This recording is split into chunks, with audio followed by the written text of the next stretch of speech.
pretty good there, Stu, isn't it? And again, I like the characteristics of a rear-wheel drive car as opposed to a front-wheel drive car. There's no push. Like you'd be getting a bit of understeer there normally, wouldn't you, if this was a front-wheel drive vehicle? That's impressive. Yep. Navigate to the nearest charge station.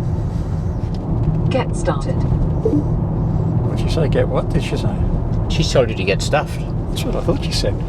She told you to get stuffed.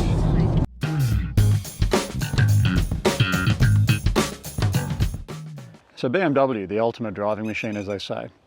But can an SUV, even an EV SUV like this, still be the ultimate driving machine? I suspect not, but I'm looking forward to finding out. It's been a long time, Mark. We haven't been out for a while. Hasn't it? And you saved me from doing another review of that Ricketts guy with Mike. Thank you. Well, Thank you. He was... Mike's good, he did a great job. He just gives me such a hard time about electric cars all the time. Wow, yeah, I'm with him on that. Are you? Oh, hang on, what are we driving? BMW full electric car. There you go. This is going to do your head in because firstly you had to sell your M2 last week. We didn't have to, but I didn't have to. I was made an offer I couldn't refuse. are you feeling sad? I am feeling sad. I missed my M2 already. It's a fabulous car. I have to get another one. You can see the review of it just up here. Initial feelings with this full EV BMW is that it's just drives like an ordinary, it looks like an ordinary BMW inside. It's not wall-to-wall ridiculous screens and gadgets. So I like the approach they've taken with this car and the design.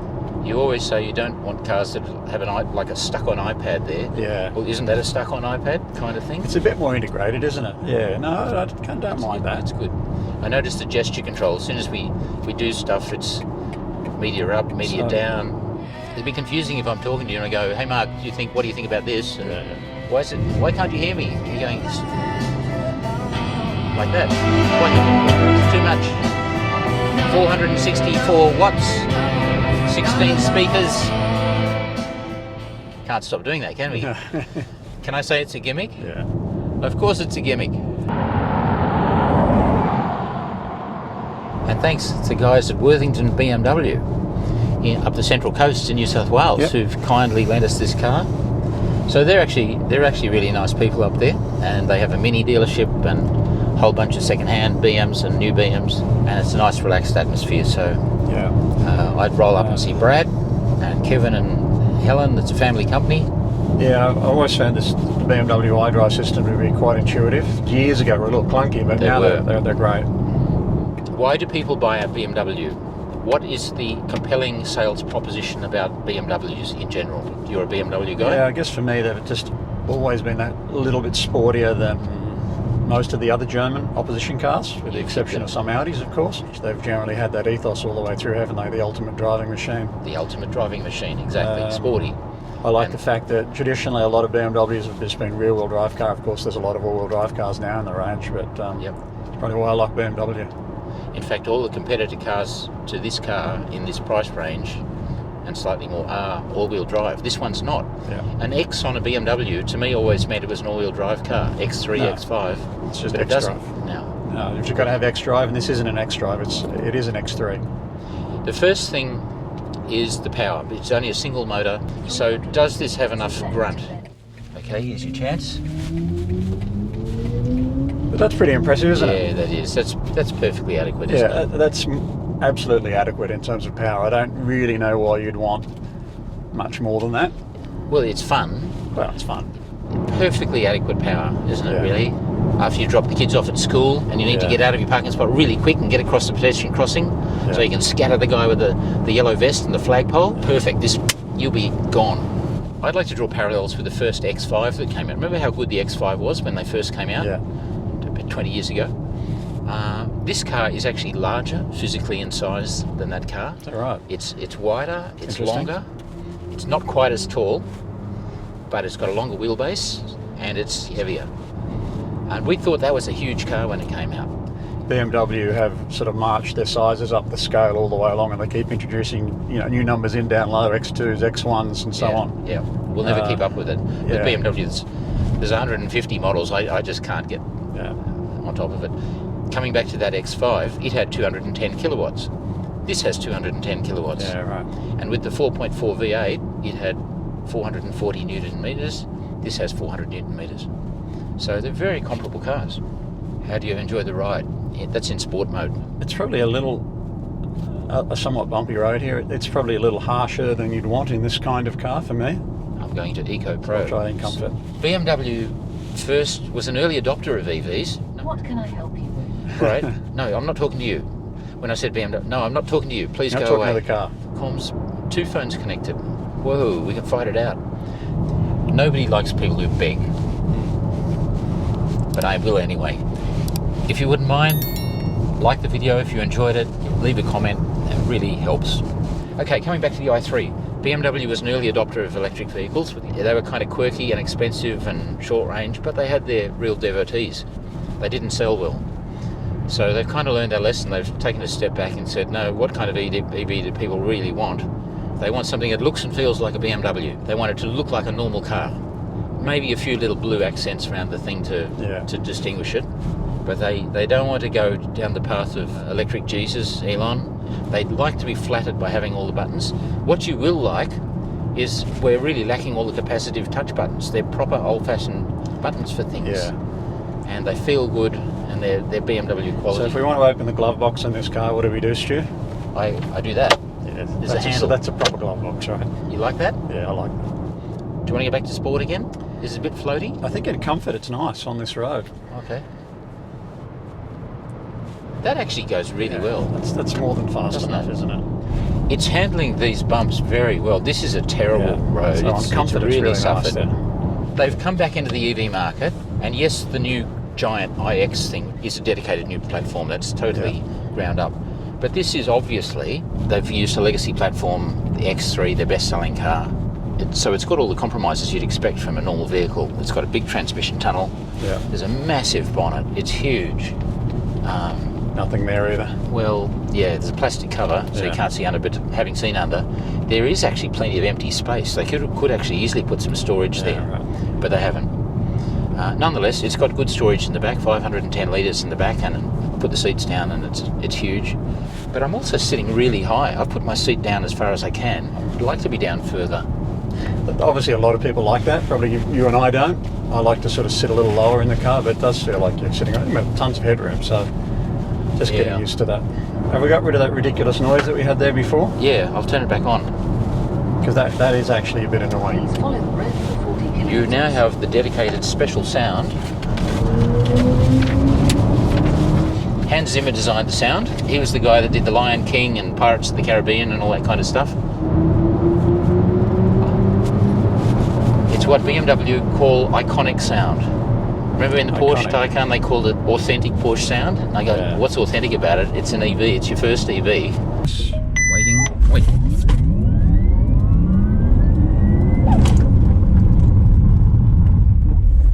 So this is an iconic sound. Thank you, Hans Zimmer. That I'd probably rather get rid of completely because we're driving an EV, so why do we need any sound? As it turns out, you can turn the sound completely off and enjoy what is a very quiet car. Car, and we're going to go to driving information.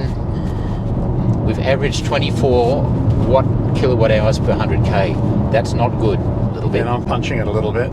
And this is information. If it was a regular internal combustion engine, really, who cares? But when you're driving an EV, you do need to be on top of this because you start to drive a little bit enthusiastically. All of a sudden, you run out of juice pretty quickly. But I tell you what, that all works really pretty nicely, doesn't it?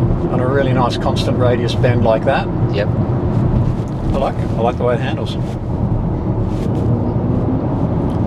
210 kilowatts. There we go. 0 kilowatts. I quite like the temperature aspect on our display there, the battery temperature. Yeah. Now, when I ask people where a BMW is made, they typically say Germany. But for a long time, they've been made in South Africa, haven't they? And where's this one made, Stu? Have a guess. Are they making them in China these days? Yes. Yes. No. This one's made in China. So many cars are, and hello world, if we want to go EVs, Australia in particular, talking about massive EV uptake in the next 10 years, Yep. we better get used to driving Chinese cars. Your Tesla, your Polestar, your Volvo. MG, your Atto 3, this car. And the quality of these Chinese-built cars, and this is one, very, very good. It is. Lots of piano black here though, I can see fingerprints already. Yeah, that's not great, is it? In Australia we only get the upmarket version of this car, so you've got the 20-inch wheels, sport seats with all the adjustment, you've got lumbar adjustment and side bolster adjustment. I'll go back to sport mode if you don't mind, and I go configure it my individual steering. It's on comfort at the moment, so it's a bit floaty. And then I stiffen it up, now it's on sport again. Notice any difference there? A lot. A lot. Electric motors on comfort, we go sport. Certainly when you're in comfort, the dampening of the car is much more conducive to a pleasant ride. So what would you like right now? Do you want more comfort, do you? Yeah. Okay. And we're in brake mode here, so when I lift off the throttle, it's braking automatically, but it's not that obtrusive. And some other cars, you know, we've driven recently, there's too much of that going on. But this car is a little more subtle, and I kind of like that. You can't adjust it on the fly. Remember on the Honda, you could nice. adjust the I-pedal. But I think the way this is set up, I think it's really good. I don't think you'd need to adjust it. Okay. It's 0 to 100 is only claimed to be about 6.8, which is perfectly adequate. Top speed is limited to 180k, completely academic in this country anyway. yeah. But where you can have a bit of fun is where you've got some 35 and 45k an hour corners Yeah. and a sports car. Does this kind of handle something like a sports car? Well, let's find out.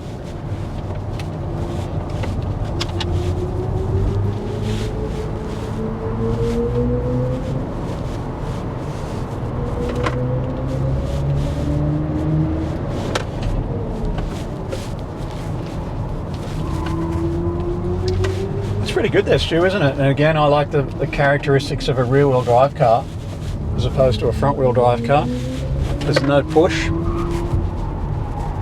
Like you'd be getting a bit of understeer there normally, wouldn't you, if this was a front-wheel drive vehicle? That's impressive. Yep. And you just lift off. If you want the car to tuck in mid-corner, just by lifting off the accelerator, you transfer the weight on the front, it just tucks in really nicely. And we've found with some other EVs, particularly the all-wheel drive EVs, they just don't do that. Yeah. A lot of that is the characteristic with the centre of gravity being so low in the car, Yeah. which is a real benefit. But sometimes you don't get that weight transferring quite as nicely as you'd like mid-corner. You could feel it loading up the outside rear tyre there, couldn't you? But yeah, it's damn quick. Please make a U-turn. You can see that just with that little lift off on entry. Yeah. The weight tucks on the front and it just turns in really nicely. I mean, that's really exactly what you want, isn't it? We'll come back to that discussion. 25 k's an hour corner, that's pretty slow. How are the brakes?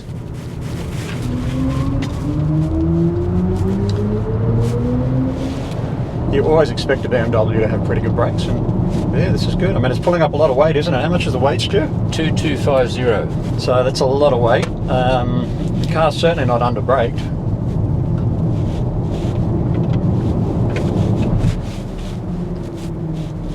And in sport mode, it's got a really nice weight on the steering there. Yeah. And if that was just a kind of a front-wheel drive car there, Yep. you'd be getting a bit of push, wouldn't you?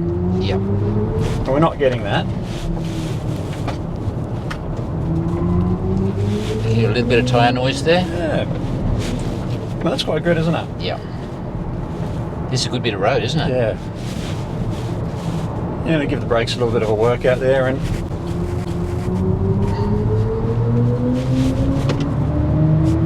It's actually really fast. It's actually really fast. Okay. so that's good. I mean, again, I like the way this car handles. Yeah. You liking it, hey? I'm liking it. Yeah. Despite the fact it's electric. Yeah.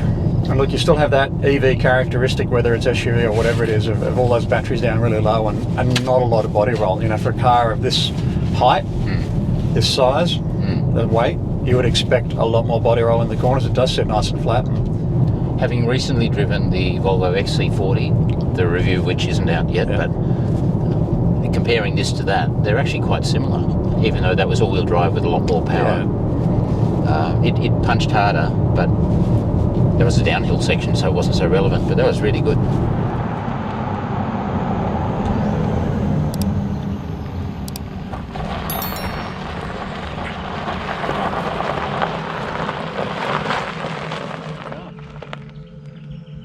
Brad says yes, re-review tomorrow. Just waiting for him to call what car. Would you like to reply? No, thank you. Back off, Stu. Your reply says, fuck off, Stu. Send it. Yes. Send. It looks like you're offline, but messages will try and send this. This is what happens when you've got people that don't quite understand technology. It's like, you know, us. give a guy a gun and he'll find a reason to shoot it, you know. Usually himself. So Stu, I guess, typical EV, when you don't really need any airflow, you just kind of come up with a bit of a plastic arrangement at the front, but they all do that, apart from Tesla, I suppose. The lights on these are outstanding. But it's a good looking shape, I think. AC and DC. There you go. Got both, as you'd expect. 150 kilowatt charge rate maximum. Don't like those things. Lots of little fins and holes and bits and pieces that don't really do anything. Yeah, and you can tell this is a standard X3 where the exhaust would have been. Yeah, all in all, it's a nice shape. I like it. BMW tends to put these M badges on most things these days, a little bit like AMG, isn't it? Is that a real M car?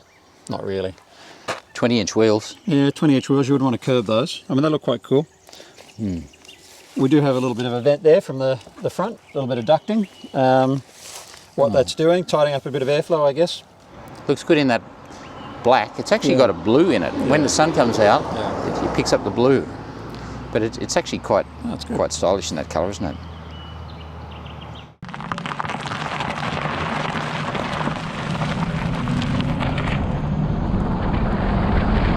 These 3D and cameras and 360-degree views are fantastic, aren't they? Yeah. Look, you can actually see heaps. There's the front one. Oh, very nice.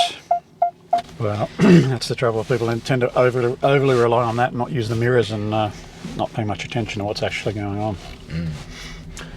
Charging. What's our range? We're down to 228 k's. Yep. This car can charge at 150 kilowatt rate, but it's pretty academic. That's not as good as a Tesla. A Tesla will do 250, right, and not nearly as good as a Ioniq 5, which has got 800 volt architecture. So this car, 34 minutes to go from 10 to 80% at the fastest possible charge rate, 150 kilowatt. But for a start, you won't find one of those ultra fast chargers are rare, and there'll be somebody else there, and it doesn't maintain that rate anyway. It depends. You know, it slows down as it gets higher, so you can't maintain that rate. It's pretty academic.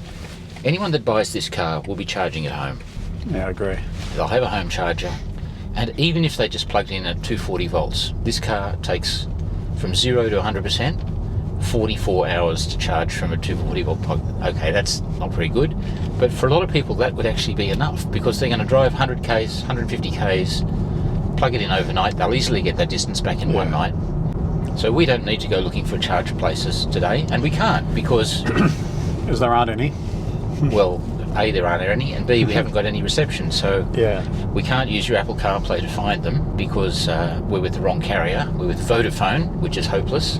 What did you say about Vodafone? They boast that they can cover 95% of the Australian population. Yeah, all the major cities.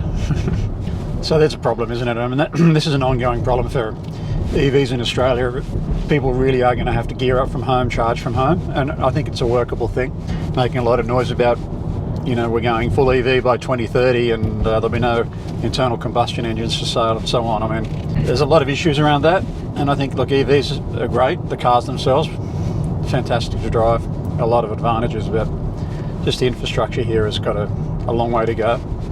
And it will change fast, and I'm ready to move. I'm ready to buy an EV, and I will charge at home. Yeah. And I won't rely too heavily on the supercharger structure. If it's a Tesla, of course, it's a lot easier because they've got a much better infrastructure setup. And look, there's the other thing is the carrot and stick approach. They're talking about legislating against internal combustion cars, saying they're going to be banned. Well, that's not very good. I like internal combustion, so do you. They should stand on their merits. If EVs are better, then people will buy them. That's what happened in Norway and Denmark. You know, you don't need to legislate against the old. I reviewed a Maserati last week. Maserati says by 2030, no more internal combustion engines. Can you imagine that, Maserati? Yeah. The one thing they're known for is their magnificent sounding combustion engines.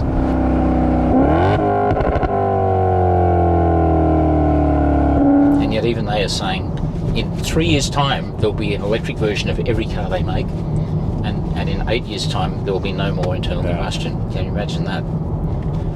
Next question. Who would buy this car? You know, BMW has a pretty loyal following, and no doubt there's a percentage of those people really do want to start to look at the EV options, and I think this car's a good starting point for them, isn't it? It does everything that a normal car does. It looks like a normal car. It's not some sort of way out looking thing that, you know, screams I'm an EV. So it's a little more subtle, and I think that's a good thing. It does flatter you as a driver, doesn't it? It's got nice quality, but is it the ultimate driver's car? Yeah, well, BMW always say that, don't they? But a lot of BMWs do fall under that category, a lot don't. But to be fair, I think this is a pretty good driver's car. It's not an M car though, is it? It's not an M3, M4, M2. No, it's certainly not. It's a long way off that. But it's a lot more than just this entry level Yeah.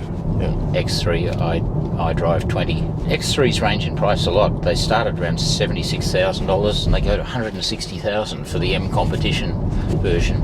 My head boggles at the idea of an M competition X3 SUV, but as I'm sure yours does too. Yeah. But it's surprised me today. It's been very, very nicely balanced, just well balanced. Yeah, that's impressive.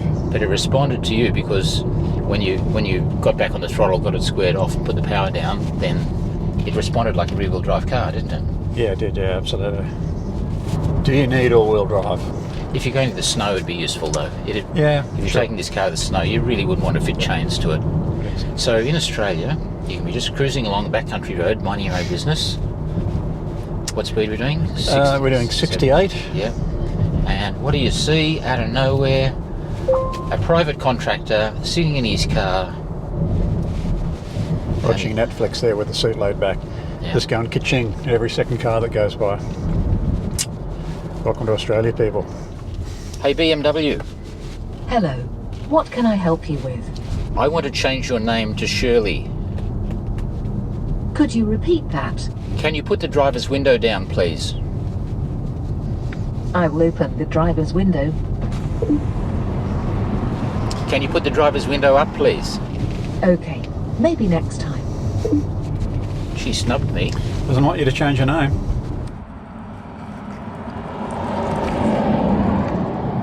We've probably done enough spirited driving, haven't we?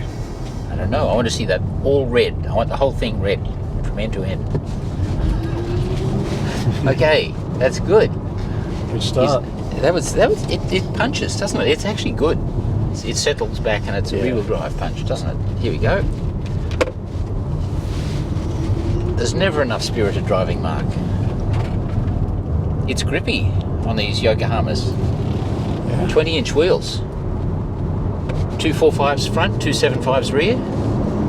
Low profile. This is not an off-road vehicle, but we do take it on roads like this. Remember how spacious that Ioniq 5 was? That was just huge inside because of the design. You've lost a lot of space up the front. We'd actually be sitting further forward if this was a pure up design. Definitely. That's really good, isn't it? Just gripped really well, didn't it? Yeah. No understeer there at all. No. Just balanced. It is actually fun. That's in comfort mode. Sport mode now. Punch it. Ooh, a little bit. Traction control holding you back just a little bit there. Yeah. Just a little bit.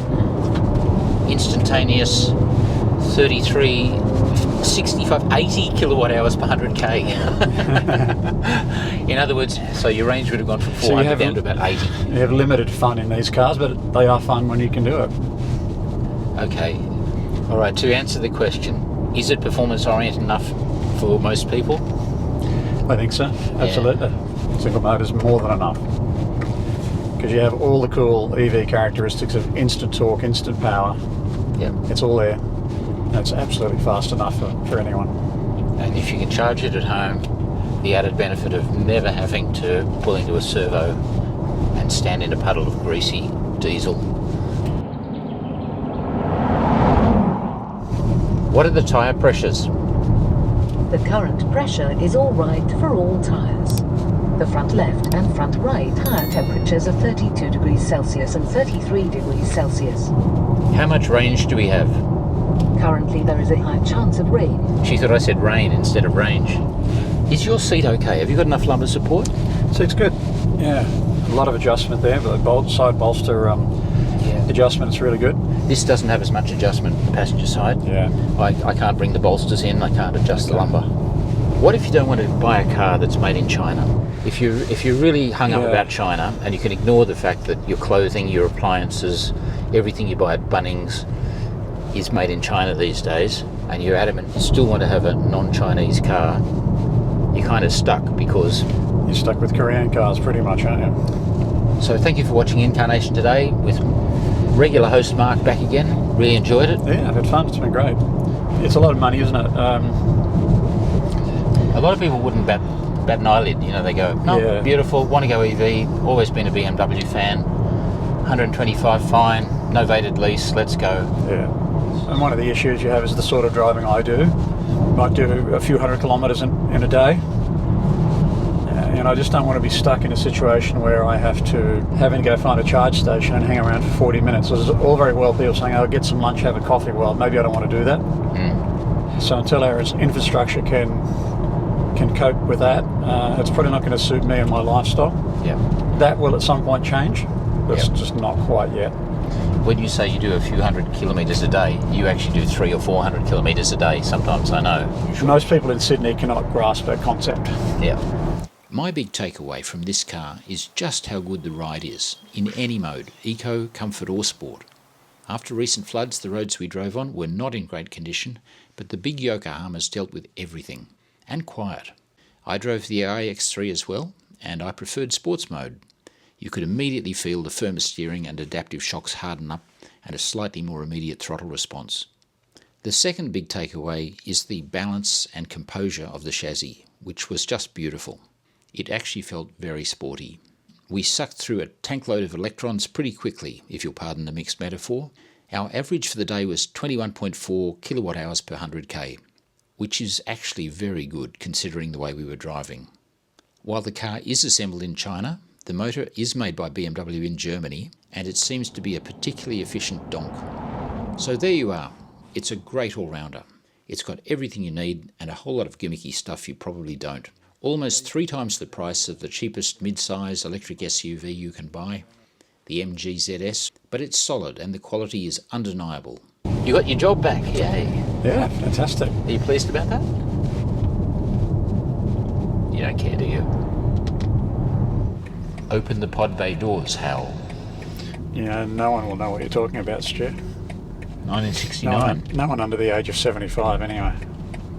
Hey, we're at Worthington BMW The up nice at people, Summersby, the aren't nice they? people at Worthington BMW. They are friendly in here, aren't they? We are, back in one piece, Stu.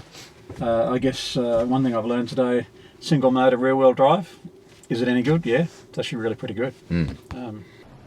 Oh hey, you made it right through to the end of the video. Congratulations. Thank you for watching. If you like what you see, please share it with your motoring friends. And above all, click the little subscribe thing down here so you can see the latest videos when we bring them out, hopefully each week. I look forward to seeing you soon. Well, I apologise to anyone who caused any offence to that last message that I sent via voice text, so apologies to all concerned. Don't sue me, please. It recognises your gesture. Yeah, no. Gesture control not recognised.